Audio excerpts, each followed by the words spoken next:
অনেক দিন পরে একটা নতুন রান্নার রেসিপি ভিডিও নিয়ে আমি চলে এসেছি। না, কথাটা বোধহয় আমি একটু ভুল বললাম, কারণ আমি সেরকম নতুন কিছু রান্না করছি না কিংবা কোনো রেসিপিও দিচ্ছি না।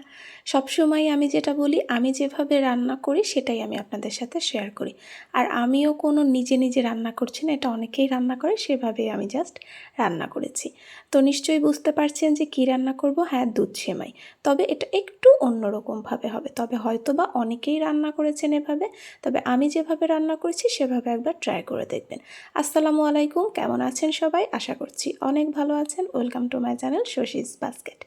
প্রথমেই নিয়েছি হচ্ছে আমি 2 প্রকারের বাদাম, তার সাথে নিয়েছি খেজুর, যেটা একটু শুকনা শুকনা শক্ত টাইপের খেজুর হয়, সেই খেজুরটা নিলেই ভালো হয়।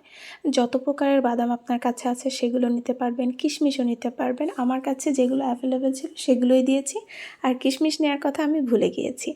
আর সাথে নিয়েছি প্রায় 1 কাপ মতন সেমাই। সেমাইটা আমি একটু একদম ভেঙে ভেঙে টুকরো করে নিয়েছি। আর 2 লিটার দুধকে আমি জাল দিয়ে 1 লিটার করে নিয়েছি। আর দুধের মধ্যে আমি এলাচ আর দারচিনি দিয়েই জাল করছি।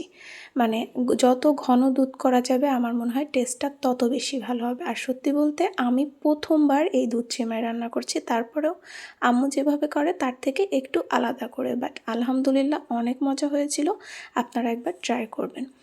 তো প্রথমে আমি ঘি দিয়ে নিয়েছি প্যানে, তারপরে আমি যে বাদামগুলো কেটে রেখেছি এবং খেজুর কেটে রেখেছি সেটা আমি দিয়ে দিলাম।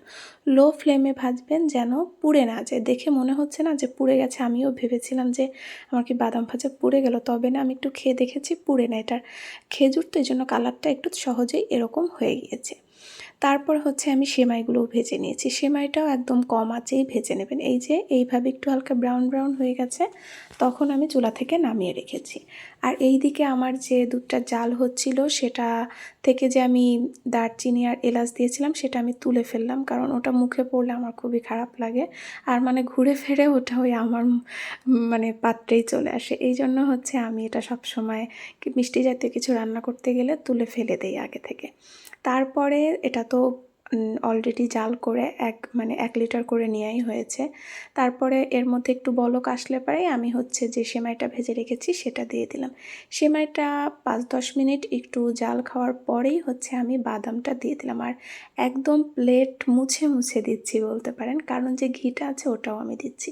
ফ্লেভারটা অনেক ভালো আসে। যদিও আমার ঘি অত পছন্দ না, তবে কিছু কিছু রান্না তো ঘি ছাড়া করা যায় না। শাহি ফ্লেভার আনতে হলে ঘি তো দিতেই হবে। আর অনবরত নাড়তে থাকবেন, কিন্তু তা না হলে হচ্ছে দলা পেকে যেতে পারে। আর এখানে আমি চিনির ব্যবহার করছি না, আপনারা চাইলে চিনি দিতে পারেন, তবে কনডেন্স মিল্ক দিলে এটা অনেক শাহি, হ্যাঁ রিচ তো অনেক হবেই, আর খুব ক্রিমি হবে, খেতে সত্যিই অনেক বেশি মজা। আর হ্যাঁ, লবণ দিতে আমি ভুলে গিয়েছিলাম, এই জন্য লাস্টেই আমি লবণটা দিয়ে নিলাম। আপনারা প্রথম দিকেই সেমাই দেওয়ার সাথে একটু 1 চিমটি লবণ দিবেন। অনেকে লবণ খায় না মিষ্টি জাতীয় জিনিসে, তবে আমরা খাই, খেতে কিন্তু ভালো লাগে, মিষ্টির ব্যালেন্সটা হয়। এই তো রেডি হয়ে গেছে ক্রিমি দুধ সেমাই। কেমন লাগলো জানিয়ে যাবেন।